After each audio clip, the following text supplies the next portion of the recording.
Hello and welcome to my episode 3 of the Cataclysm Survival Guide. So in this video, it is going to be a commentary rather than live commentary. It's going to be edited in afterwards, a voiceover, I suppose. I've never done this, so it might not be that good, but yeah, this is how I'm going to do this episode. So I'm going to kind of like edit or like skip forward and fast forward and stuff when it's boring stuff. And I'll occasionally you know, I'll chime in and explain things and whatnot while my gameplay's in the background.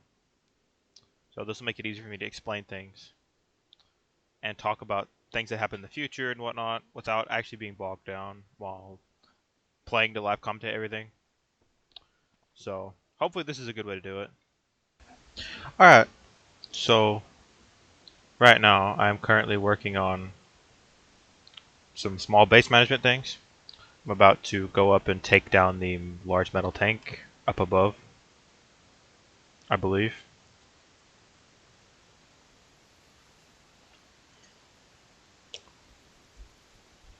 I take it down and bring it near my stash of stuff. Now, if you remember in episode 2, I believe, we got the atomic coffee maker, and then I realized it was trash. In this episode, I sort of do the most broken strat, I believe, where I take a brazier, light a big fire in it, and drop a metal tank full of unclean water in it. And then after like 18 hours or something of it sitting in the water or sitting in the fire, it comes out as 240 units of clean water. So, yeah, I don't know why they nerfed the atomic coffee maker like that, besides it being not realistic. Um, I think that's kind of a dumb argument or defense for why you would nerf it. It's just anti-fun, in my opinion. Not to rant about that again, but not a big deal, but it's a annoyance, I suppose. Because, that doesn't exist because it got nerfed because it's not realistic. Meanwhile, you can just light a big fire in a metal basin and just drop a huge metal tank, like a 60-liter tank full of water in it, and boil the water overnight and come back to it no problem next day. Ta-da! You have more clean water than you'll ever need. So it's not about balance; it's about realism, I guess. But it's hard to argue realism as a defense when this game has like demons and zombies and stuff. But whatever, fun game. Love this game either way. I think that's what we should take from it. I like this game a lot, and realism is sometimes the fun police for no reason, but that's how it is, I guess. But I guess if you hate the dev team's choices of balancing for this specific game, there is a fork of this game called Bright Nights, and if you download Bright Nights, the Bright Nights version it's a separate game basically. Same game, but I think it's some updates behind. But it has a focus on fun and balance over realism. So there's quite a stuff bits and bits that's different. I don't know much about Bright Nights besides the fact that the game is more balanced, or the game is balanced for more fun rather than logic, which I think is cool. So yeah, I'm just gonna leave that water in there while I go do other things. About 11 a.m. So I'm gonna deconstruct these for some more planks. I want to make sure I drop enough planks in here to keep that fire going. One of the major things I do in this episode is I go and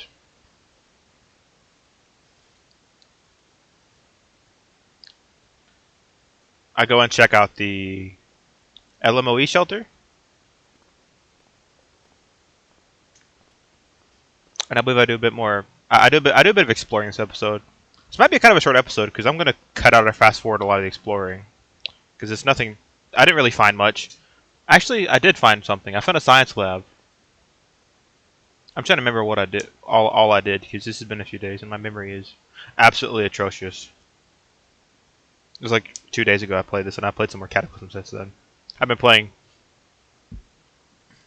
some other characters on and off.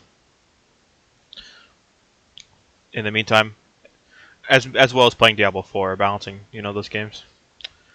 But this is my main focus is this. But I do want to try to make a video at some point about archery. I feel like that could be a pretty useful video. But I'll have to actually play with archer characters and learn how to play archery, and then maybe I'll make like a once in a million build guide for archery. Not this game should have or need build guides, quote unquote. But I can make like a build guide, or at least a guide on how to properly play an archer character. I don't really need to waste time explaining all that now because it's not really important. But there are some nuances to archery. Archery is trash early game, but later in the game, when you get the right skills and the right bow and the right arrows, archery is kind of really powerful. Except its problem is it lacks the power to punch through armored targets, like heavily armored targets, without the right arrows. There's like fire arrows and explosive arrows you can get that will like blow through armored targets a lot easier. But in general, they're worse than guns, but they're completely silent, and they do massive damage to pretty much anything from a distance when you have it built right.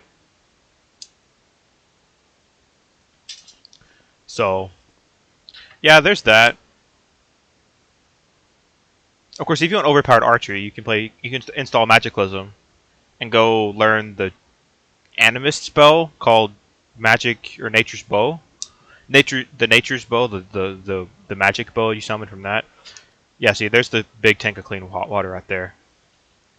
You can summon the Nature's Bow. The bow requires 9 strength, I think, and it just destroys. It's got a really high base damage, unlike every other bow in the vanilla game. A lot of fun to use, pretty broken, but Magicalism is kind of broken by nature. But that's the fun of it.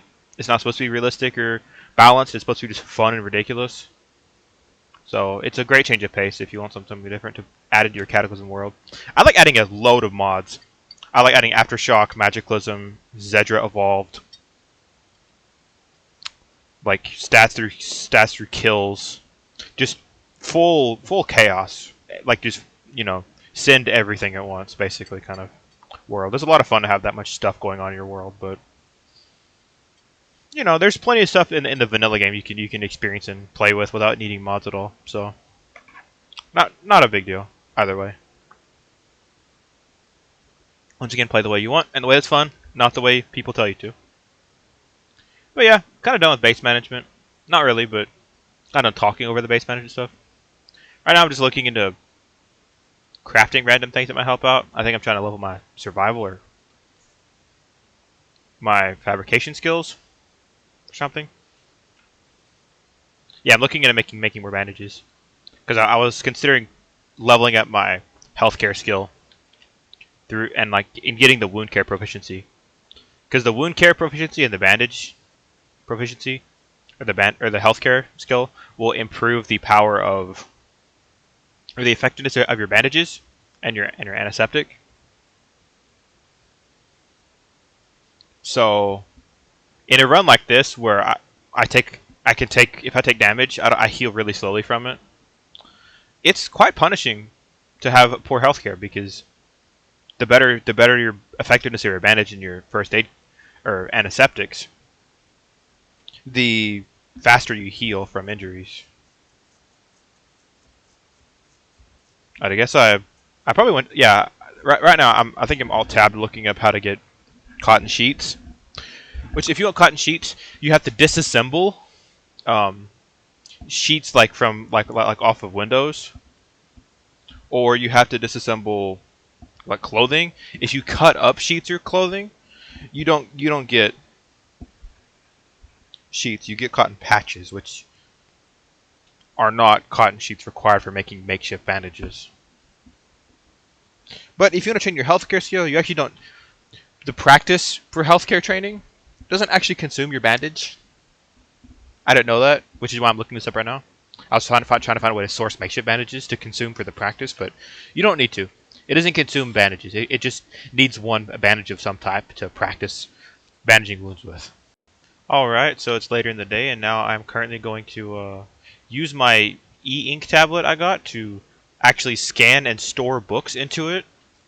So what this does is it basically allows you to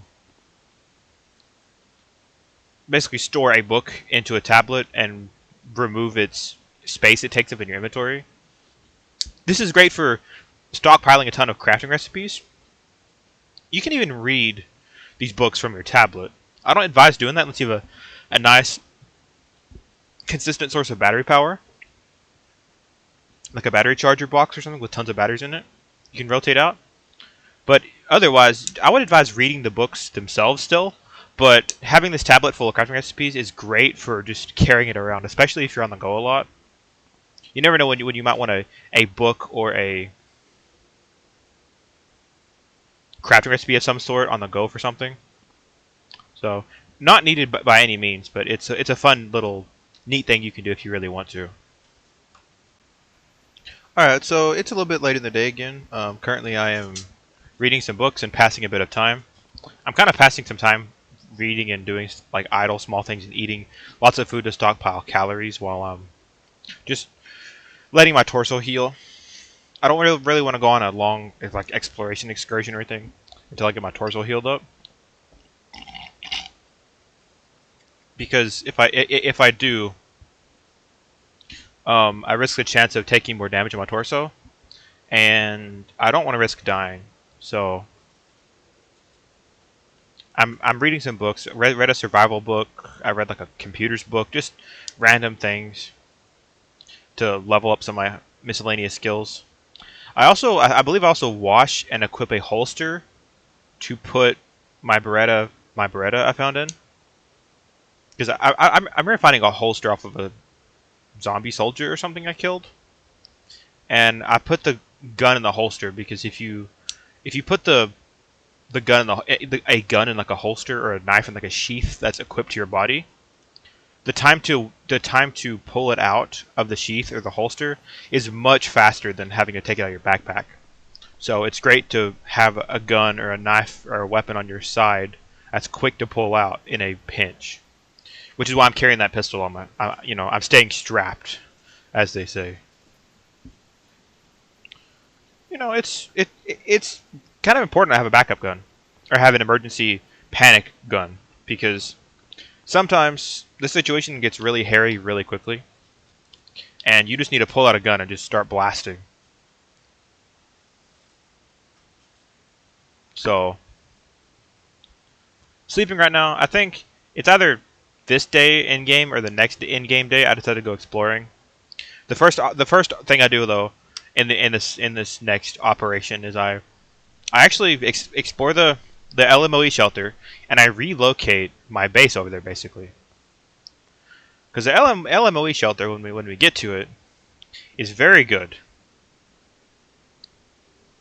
It's in a nice secluded area of the woods.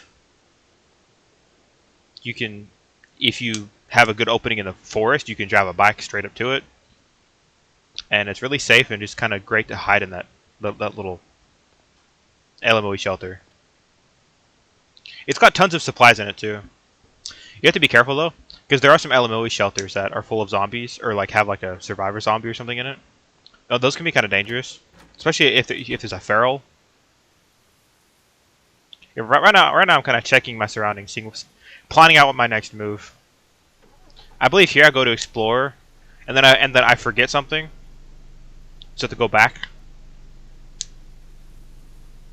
I remember forgetting something. I don't remember what I forgot, but I remember looking at it and be like, "Huh, wait, I don't have something important." So I have to drive back to get it. But Yeah, just me being forgetful. Small things. I just felt like I should mention some of the smaller things too, just because, I'm not perfect.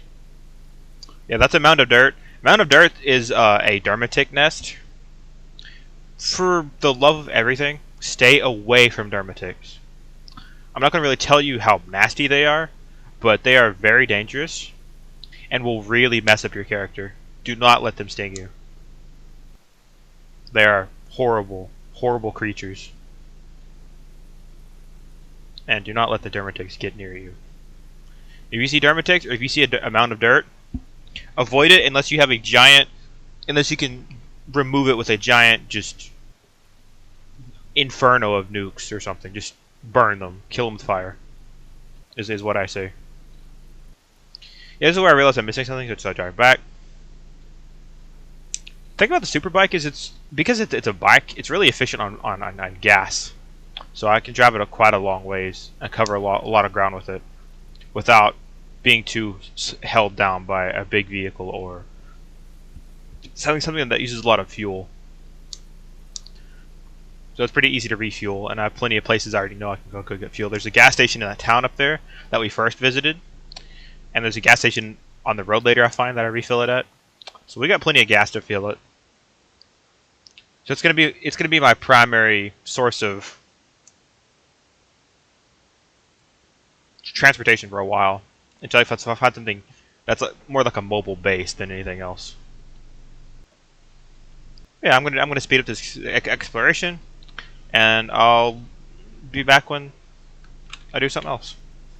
The LMO shelter, we managed to get in and use an acetylene torch to cut the door, and we're inside the shelter now. So, me being really forgetful again. So, I'm kind of creeping around to kind of, in-game listen for zombies or something. Do some random books. So these shelters have a lot of kind of everything in terms of like loot. Like they have books, they have food, crafting supplies, emergency stuff, guns, and every LMOE shelter actually has a hidden room.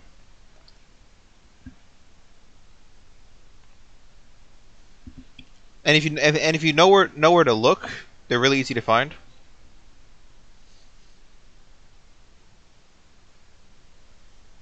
Because the LMOE shelter is always like a perfect square. So if you look and you see like a part of the LMOE shelter that's not revealed and doesn't make a perfect square, you'll know where to look for the secret room. I'm just kind of looking over the food at the moment because there's all kinds of food in here. I'm kind of eating some of the food in here to save space. Alright, so right here is where I go to the secret room. If you look, it's not a perfect square, but there's a secret wall here as I'm stopping to show.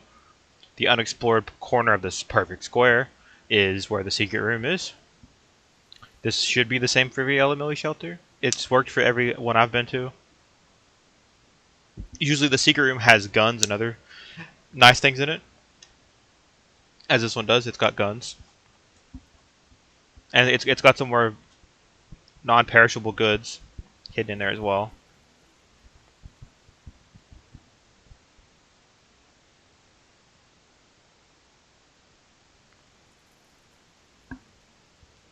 Got got a Ruger precision rifle, which does a lot of damage. It's got a high range and a small dispersion, so it's accurate and it hits quite hard. It's a great gun. It's got a limited magazine size though, so you have to be accurate with your shots. There's also a homemade grenade launcher, I think, that I looked over. Not really a big fan of those, but you can use those if things get rough. Right now I'm kind of trying to consolidate all the loot in this room into one tile. And then I'm going to begin moving my base over here because this is just a better laid out area for a base.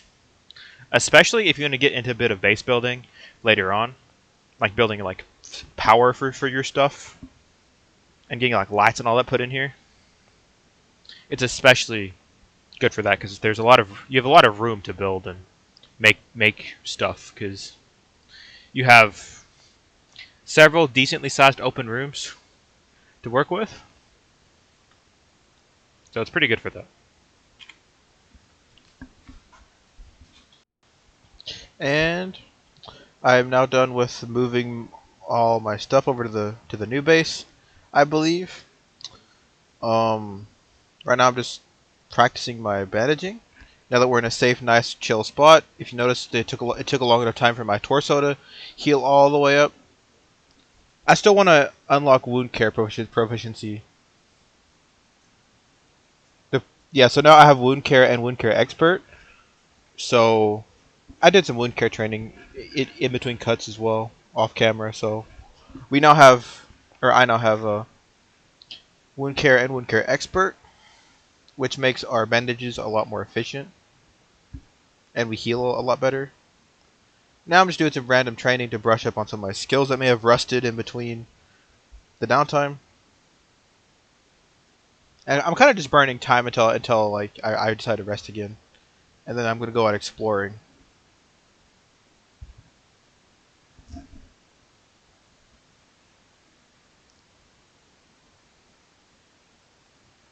So, yeah, I guess I don't have much else to say besides just updating what I did during the cut.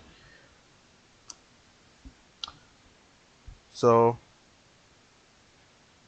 I'm checking the map, I guess, to plan out where I want to go where I want to go.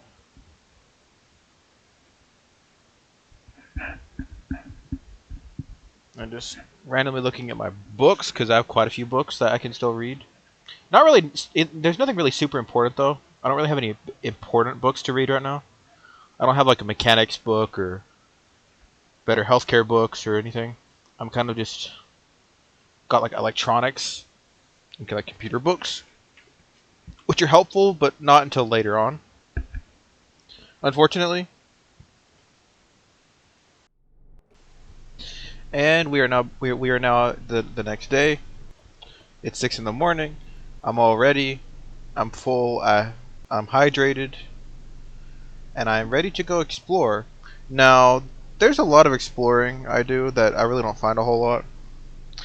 Really, I'm not exploring for anything major at the moment. I'm kind of just trying to scope out landmarks for stuff I want to go to. Also, oops, I kind of crashed my bike a bit. Trying to work it out of these trees, but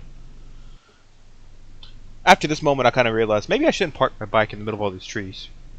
So I'm like, forget this, and I just grab my bike and just drag it out with my hands. Because if you have like a small vehicle like a bike, you can use grab Shift G, capital G, to drag it around. So I just drag it out of the forest and then drive it again. So that's easier. Bike was a little heavy though, so I kind of had to strain to pull it a little bit, but we're now ready to go. Now I set a note here to mark my LMOE shelter so I know where my current base is. And yeah, time to go cruising. So I actually found something pretty interesting right off the bat. Not too far from where we have our base, there's a mansion.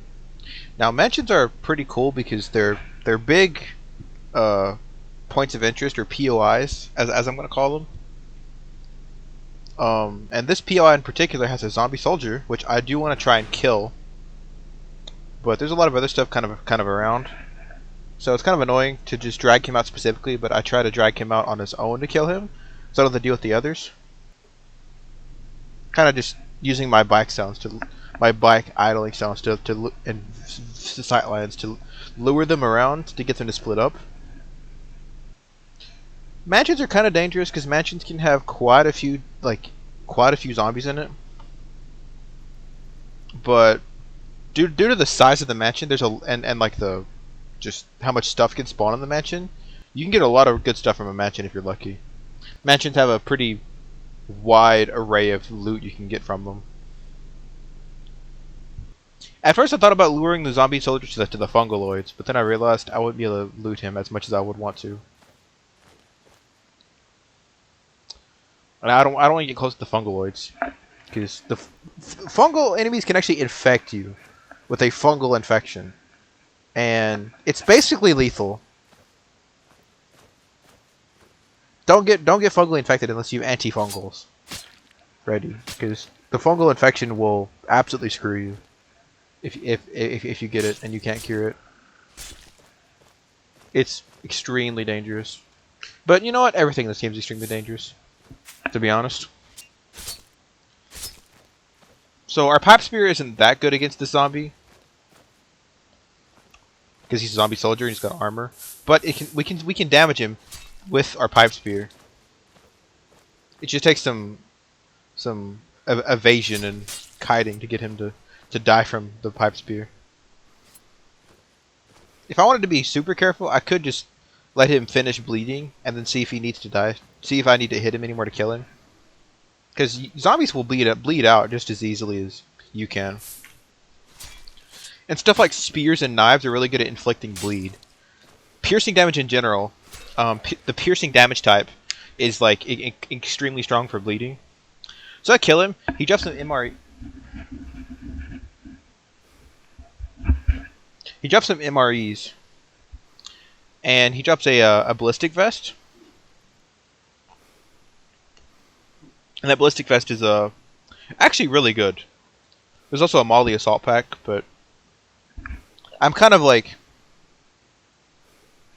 I think I might pick that up, but I don't think I'll choose to wear it right now because it's damaged. And I have a good pack on me right now. I may not pick it up at all. I don't remember. But I don't necessarily get excited when I see it because the last Molly thing I found got destroyed by some stupid ferals who threw like, homing rocks at me. So I kind of grab what I care about from the zombie soldier and move on. Unfortunately, no combat knife. Combat knife is really good. It's a great weapon. But I didn't get it. Kinda sucks, but whatever. I can handle myself without it. So I drive pretty far around the mansion to avoid the zombies as much as I can. And then I kind of just zoom by at high speeds. I slow down though because actually if you don't have good like insulation on your body when you're on like a bike or like an open air vehicle when you're driving, you actually like the wind actually makes you colder. So that's something to keep in mind if you go cruising around. Here I found a really good condition solar car, but the problem with the solar car, disappointingly, is it's got a security system.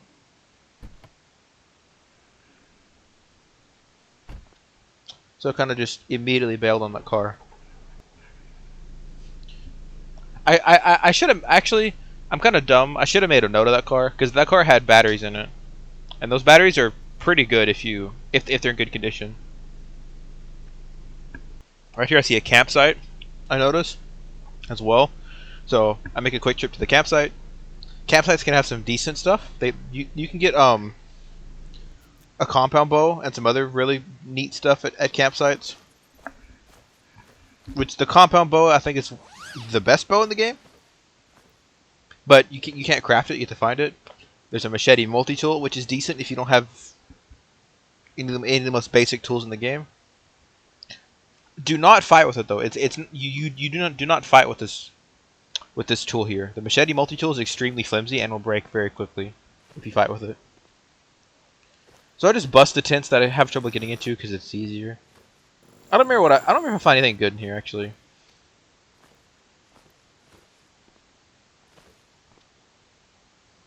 I take the tent down just to mess with it.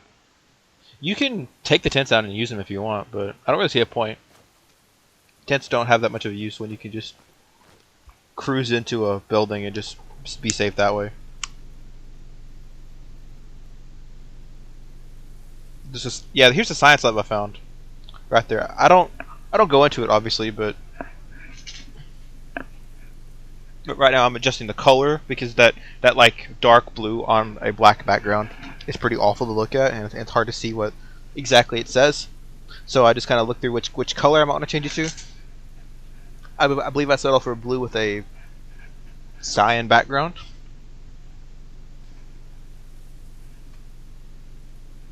So other than that, I keep exploring.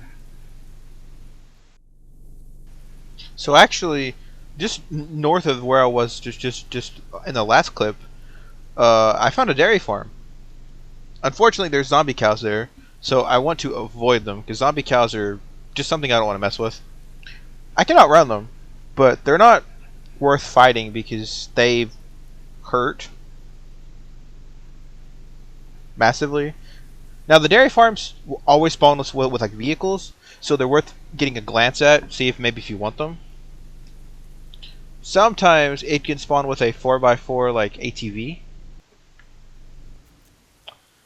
or whatever it's called. I don't remember what it's called. Um, the four wheeler or whatever you want to call it. ATV, I think.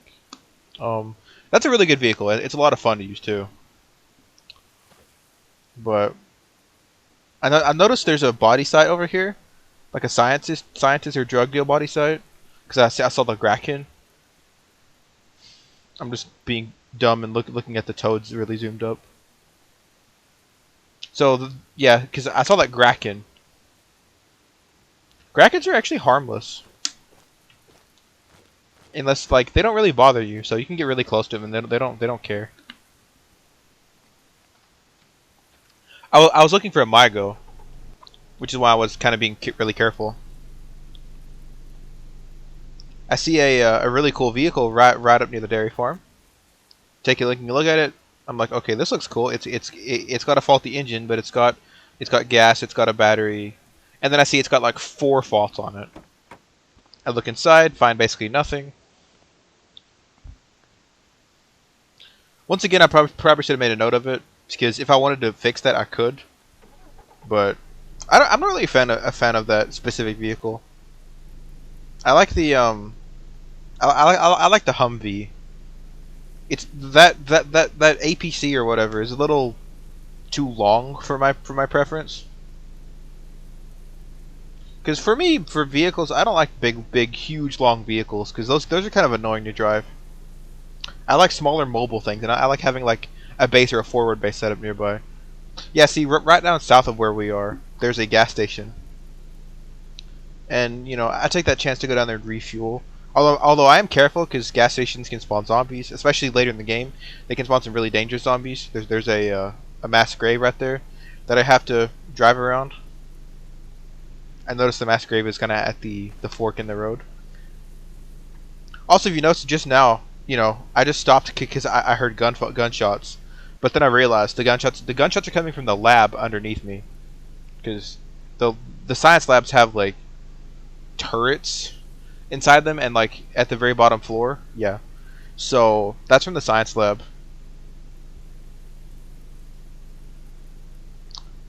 So that's the finale room of the science lab, which we're going to do the science lab. And I guess during that point, when we do the science lab, I can talk about escaping a science lab if you start in one. I'll probably cover that a little bit too.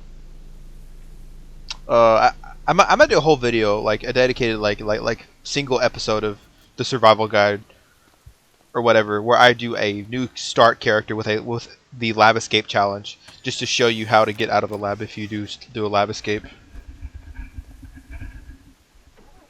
Because there's several ways you can get out of it. It's pretty easy. It was even easier back in the day, but I think they've taken away one or two of the methods, but there's plenty of easy ways you can still get out of it with like no skills at all. It does require a little bit of luck and some pretty smart management of your character, though. Anyways, I go in the gas station. I check the gas station. It's got a UPS. It's got a bunch of books that I don't have, so I'm just like, hell yeah! And I've just I stuff all the books in my bag that I don't have.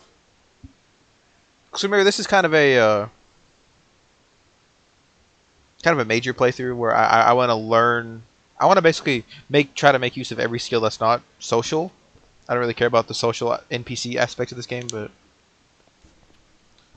I do, grab most of the books that I care about, and then I check the food stuff because you never have enough food. I guess you could, but ton of bananas, ton of water. Not that I need water, but bananas, butter, fruit, cheese, nuts, etc. So I'm pretty set on food for a while. The rest of this loot in the gas station wasn't anything at all, pretty much.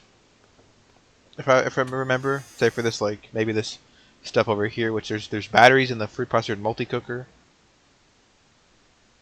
which I spent a few moments looking up to see which one's better. The multi cooker is better if you want a more wide variety of things you can cook. So if you see this situation, a multi cooker is pretty good to bring with you if you want a way that lets you cook a bunch of stuff. The multi cooker is the way to go.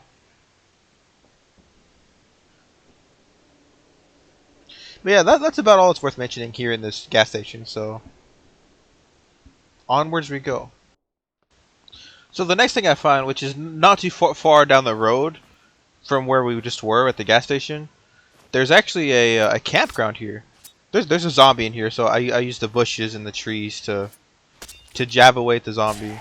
Unfortunately, during that fight, my basic pipe spear got damaged down, so now it deals less damage, and it's less accurate. So unfortunately, it did get beat up a bit.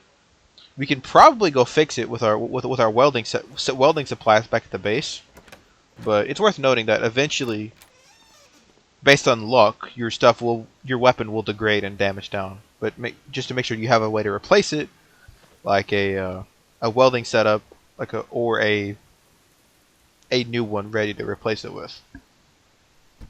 Campgrounds can also be a good source of vehicles. Right here, I'm just checking the car to see if it starts, but it doesn't because there's a immobilizer in place. I can't find the door to this tent, so I just say screw it and just kick it down. There's a pair of pants in there, nothing good. But I dig through these tents. There's nothing in these tents I loot basically. Check these other vehicles. These aren't really worth mentioning either, I guess. But overall, campgrounds are pretty good to look through because you can also find a bow in these campgrounds. Unfortunately, the bow that spawned for me in this campground was a wood crossbow, which I want no part of. Yeah, I'm just checking what you can disassemble this stuff into. Maybe for cotton sheets or something, but yeah, just me randomly checking something for no reason. So I found this cabin to the north of where we were, taking a different road. I was going to keep going west on the same road that connected the campground, but there was like a bandit roadblock there, and they have guns, so I decided to just completely avoid that direction, especially since there's trees on both sides of the road. So I couldn't get through it regardless. So I'm checking out this cabin out in the woods I found near the road. Found a shark plushie on the bed.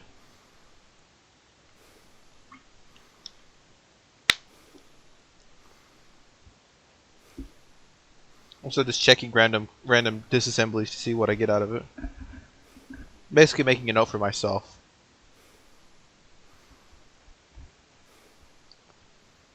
Wait a moment to restore stamina. Kind of see there's nothing I want in that cabin, so I get back on the road. After smashing into a bush, of course. I see a vehicle that I decided to stop to look at.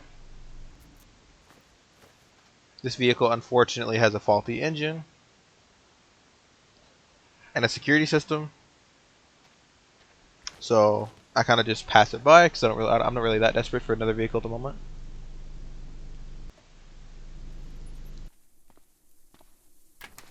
So other than that, I didn't really find much else in this exploring session. I found this hunting lodge which I'm currently exploring through. I found another dairy farm. It didn't have anything. I found another cabin in the woods. Didn't have anything. At some point, I'll show the map to show what I uncovered at the moment, or I uncovered in my exploring. But it's not that big of a deal to point out at the moment. But this hunting lodge, after exploring it, this is where I end this recording session. So episode 3. Not a whole lot happens. That's too big of a deal, but stuff to keep you updated on. And there's plenty of stuff to explain, but not a whole ton of explanations being done this episode. But it gets more interesting, I assure you, as I get through the initial early slash mid game. Not mid game, but early game of just kind of exploring and looting the same kind of buildings over and over. So from here on out, I'm considering how much I like this style of recording, where I do a sit down and play without commentary, and then do a voiceover later. I'm probably going to keep doing this method unless I get comments saying to go back to the other way of doing it. If more people want live commentary with less skips and editing, I'll do that instead. But the next episode is also going to be this format, so that we have 2 episodes of each format to see what people like more. If anyone comments on these, of course, I'm always open to comments. Feel free to do so. It's late in the video, but yeah, I guess this is where I can wrap it up, because this is where I do quit. Basically, yada yada. Thanks for watching. I appreciate the watching. Please leave comments if you have anything important you want to say or ask me. I will usually respond. Other than that, let me know what you think about this editing style. And with that, I'll see you in the next episode.